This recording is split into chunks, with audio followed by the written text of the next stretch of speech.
इस तरह एकदम निष्क्रिय हो जाना। हाँ, और ये सिर्फ उनका व्यक्तिगत दुख नहीं था।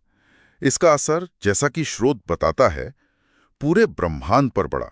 शिव के समाधि में जाने से सृष्टि का जो संतुलन था वो चरमराने लगा। शिव तो चेतना के प्रतीक हैं। उनके निष्क्रिय होने से शक्ति यानी प्रकृति की ऊर्जा वो भी जैसे दिशाहीन हो गई, असंतुलित। सृष्टि के चलने में एक रुकावट सी आ गई। तब सारे देवता बड़े चिंतित हुए। उन्हें लगा कि भाई इस गड़बड़ी को तो केवल आदि शक्ति ही ठीक कर सकती हैं। शिव को वापस लाना होगा। बिल्कुल। और इसीलिए सभी देवताओं ने मिलकर आदि शक्ति से प्रार्थना की। उनसे आग्रह किया कि आप फिर से पृथ्वी पर जन्म लीजिए, शिव से विवाह कीजिए और ये जो बिगड़ा हुआ संतुलन है उसे फिर से ठीक कीजिए। ये सिर्फ एक शादी का आग्रह नहीं था, ये तो पूरी सृष्टि को बचाने की पुकार थी। तो चलिए इसी प्रार्थना से जो ये अद्भुत यात्रा शुरू हुई उसे समझते हैं, जैसा हमारे स्रोत में बताया गया है। तो देवताओं की पुकार सुनी गई, आदि शक्ति ने हाँ कर दी। उन्होंने पर्वतराज हिमालय और उनकी पत्नी रानी मैना देवी के घर एक पुत्री के रूप में जन्म लिया, और क्योंकि वो पर्वत की पुत्री थी, उनका नाम पड़ा पार्वती। हमारे स्रोत में इस बात पर जोर है कि पार्वती का जन्म कोई आम घटना नहीं थी, ये एक उद्देश्य के साथ हुआ था। और सबसे दिलचस्प बात ये कि पार्वती में बचपन से ही शिव के लिए गहरा खिंचाव था। वो मन ही मन उन्हें अपना पति मान चुकी थी, जैसे पिछले जन्म की कोई याद हो। हाँ, और ये सिर्फ एक बच्ची की इच्छा या मोह नहीं था। ये असल में आदि शक्ति का संकल्प था जो पार्वती के रूप में साकार हो रहा था। उन्हें पता था कि वो किस लिए जन्मी हैं, और वो ये भी जानती थीं कि शिव, जो उस समय परम वैराग्य में थे, उनको पाना आसान नहीं होगा। उनको खुश करने के लिए, उनका ध्यान वापस दुनिया की तरफ लाने के लिए पार्वती को कुछ असाधारण करना होगा। इसीलिए उन्होंने चुना कठोर तपस्या का रास्ता। और ये तपस्या वाकई असाधारण थी। स्रोत में इसके कुछ संकेत मिलते हैं।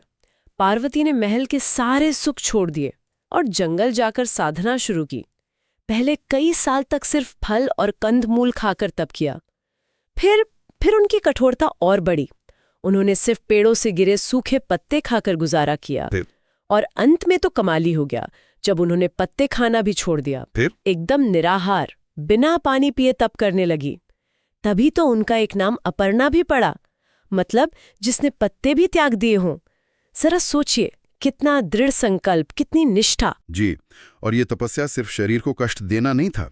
विवरण बताता है कि ये पार्वती की इच्छा शक्ति, उनके मन पर नियंत्रण और उनकी आध्यात्मिक एकाग्रता की चरम परीक्षा थी। इसके जरिए वो अपने अंदर की शक्ति को जगा रही थी, अपने अहम को मिटा रही थी और अपनी चेतना को शिव की चेतना से जोड़ने की कोशिश कर रही थी। ये एक तरह का आंतरिक यज्ञ था जिसमें वो अपनी सारी इच्छाओं, अपनी शारीरिक जरूरतों की आहुति दे रही थी। लक्ष्य सिर्फ एक था, शिव को पाना। ये प्रेम और समर्पण का वो स्तर का जो ब्रह्मांड की शक्तियों को भी हिला सकता था। अच्छा, इसी बीच जब पार्वती अपनी तपस्या में पूरी तरह डूबी ही थी, देवताओं ने सोचा कि शायद बाहर से भी कोई कोशिश करनी चाहिए। उन्हें लगा कि शिव के मन में अगर पार्वती के लिए अनुराग जगा दिया जाए तो शायद उनकी समाधि टूट जाए। तो उन्होंने एक योजना बनाई और कामदेव, जो प्रेम और कामना के देवता हैं, उन्हें इस काम के लिए चुना। उन्हें शिव के पास भेजा गया कि भाई तुम अपने फूलों के बाण चलाओ और शिव के मन में प्रेम जगाओ। लेकिन हुआ कुछ और ही। शिव तो उस वक्त ध्यान की इतनी गहराइयों में थे, किसी भी बाहरी बाधा से उनका गुस्सा होना स्वाभाविक था।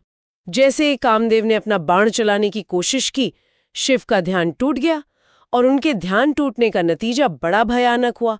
गुस्से से उनका तीसरा नेत्र खुल गया और उससे जो आग निकली उसने कामदेव को उसी पल भस्म कर दिया। ये घटना तो बड़ी नाटकीय है। स्रोत इसे एक अहम मोड़ की तरह दिखाता है। प्रेम जगाने वाले देवता खुद ही जल गए।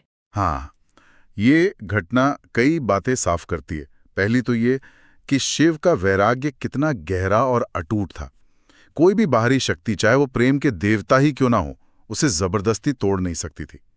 दूसरी बात, जैसा स्रोत इशारा करता है, कामदेव का फेल होना ये भी दिखाता है कि शिव को सांसारिक या शारीरिक आकर्षण से असर नहीं पड़ता था।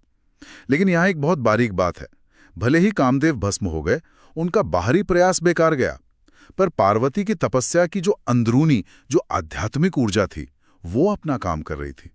वो ऊर्जा धीरे धीरे शिव के मन तक पहुंच रही थी, उनके कठोर वैराग्य को पिघला रही थी। कामदेव का बाण बाहरी था, पार्वती का तप अंदरूनी।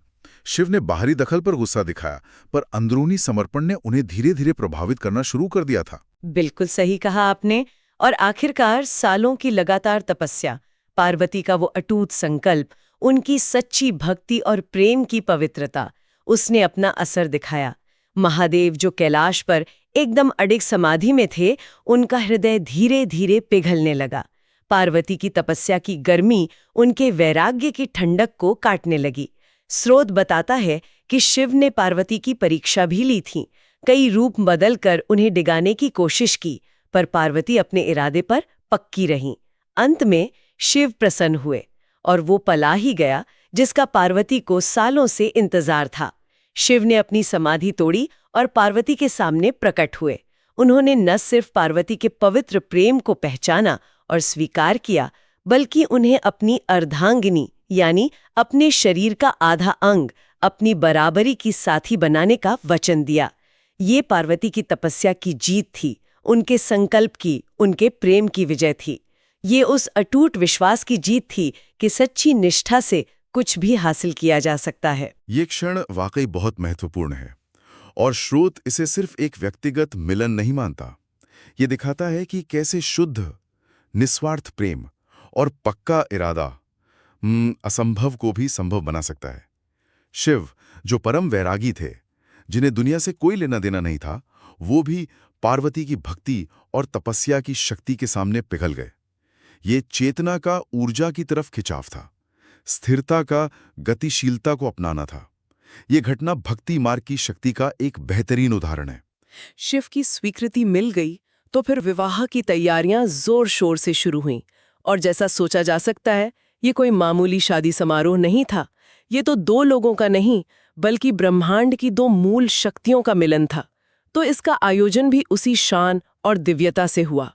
स्रोत के अनुसार इस विवाह में सृष्टि के पालनहार भगवान विष्णु ने खुद पिता की भूमिका निभाई और पार्वती का कन्यादान किया। जी, और इतना ही नहीं, सृष्टि के रचयिता स्वयं ब्रह्मा जी इस विवाह के मुख्य पुरोहित बने। उन्होंने ही सारे वैदिक मंत्रों के साथ विवाह का यज्ञ पूरा कराया। जरा सोचिए, त्रिदेवों की ऐसी सक्रिय भागीदारी, ये इस विवाह के ब्रह्मांडीय महत्व को दिखाता है।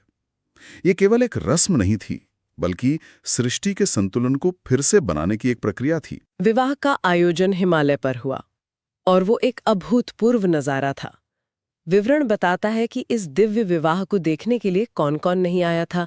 सभी बड़े देवता अपनी पत्नियों के साथ, सारे ऋषि मुनि, गंधर्व, यक्ष, किन्नर, नाग, मतलब पूरी देव सृष्टि वहां मौजूद थी। इतना ही नहीं, शिव के अपने गण, भूत, प्रेत, पिशाच और दूसरे अजीब दिखने वाले साथी, वे भी पूरी धूमधाम से बारात में शामिल हुए। हर लोक के प्राणी, हर तरह के जीव, जैसे पूरा ब्रह्मांड ही इस ऐतिहासिक मिलन का जश्न मनाने इकट्ठा हो गया था। हाँ, और इस विवाह का प्रतीकात्मक अर्थ बहुत गहरा है। स्रोत इसे अच्छे से समझाता है। ये केवल शिव और पार्वती का पाणी ग्रहण संस्कार नहीं था। ये शिव, जिन्हें अक्सर पुरुष तत्व यानी शुद्ध चेतना, स्थिरता, निराकार ब्रह्म माना जाता है, और पार्वती, जिन्हें प्रकृति या शक्ति यानी ऊर्जा, क्रिया, गति, साकार रूप का प्रतीक माना जाता है, उनका पवित्र और जरूरी संयोग था। इसी शिव, चेतना और शक्ति, ऊर्जा के मिलने से ही संसार में वो संतुलन फिर से बना जो सती के जाने और शिव के वैराग्य में जाने से बिगड़ गया था। चेतना बिना ऊर्जा के निष्क्रिय है, बेकार है, और ऊर्जा बिना चेतना के दिशाहीन, बेलगाम। इन दोनों के एक साथ आने से ही सृष्टि का चक्र ठीक से चल सकता है। जीवन, गति, सृजन, सब कुछ इसी संतुलन पर निर्भर करता है। इसलिए ये विवाह सिर्फ एक पौराणिक घटना नहीं है, बल्कि ब्रह्मांड की व्यवस्था को बनाए रखने, सृष्टि चक्र को फिर से चलाने के लिए एक अनिवार्य कदम था। तो आज हमने पार्वती की तपस्या और शिव की स्वीकृति वाले विवरण के आधार पर शिव और पार्वती के विवाह की इस अद्भुत और कई परतों वाली कथा पर गहराई से बात की। हमने देखा कि कैसे देवी सती के आत्मदाह से जो असंतुलन पैदा हुआ, उसे दूर करने के लिए आदि शक्ति ने पार्वती के रूप में जन्म लिया। कैसे उन्होंने अपने अटूट संकल्प और कठोर तपस्या से परम वैरागी शिव का मन जीता, और कैसे उनके दिव्य विवाह ने न केवल दो आत्माओं को मिलाया बल्कि पूरे ब्रह्मांड में संतुलन और सामंजस्य को फिर से स्थापित किया। जी बिल्कुल। इस पूरी कहानी से जो मुख्य बातें या कह सकते हैं कि महत्वपूर्ण निष्कर्ष निकल कर आते हैं, जैसा स्रोत भी बताता है, वे हैं निस्वार्थ और अटूट प्रेम की जबरदस्त शक्ति, सच्ची भक्ति और कठोर तपस्या का महत्व जो नामुमकिन को भी मुमकिन बना सकता है, और सबसे अहम ब्रह्मांड के संतुलन और सृष्टि के सही संचालन के लिए शिव यानी चेतना और शक्ति यानी ऊर्जा का अनिवार्य और एक दूसरे को पूरा करने वाला संयोग। ये कथा सिर्फ गुजरे वक्त की कहानी नहीं है, ये गहरे आध्यात्मिक, दार्शनिक और यहाँ तक कि मनोवैज्ञानिक संदेशों से भी भरी है, जो हमें संकल्प, समर्पण, संतुलन और जीवन में चेतना व ऊर्जा के तालमेल का पाठ पढ़ाती है। इस सब पर सोचते हुए एक सवाल मन में अपने आप उठता है, क्या सच्ची निष्ठा, अटूट संकल्प और निस्वार्थ प्रेम में सच में इतनी ताकत होती है कि वो न सिर्फ बाहरी हालातों को बल्कि खुद किस्मत को, यहाँ तक कि परम वैरागी समझे जाने वाले शिव जैसे देवता के मन को भी बदल सके, जैसा पार्वती ने कर दिखाया? ये सोचने वाली बात है कि हमारे अपने जीवन में हमारे लक्ष्यों के लिए हमारा समर्पण और हमारी निष्ठा क्या कुछ बदल सकती है।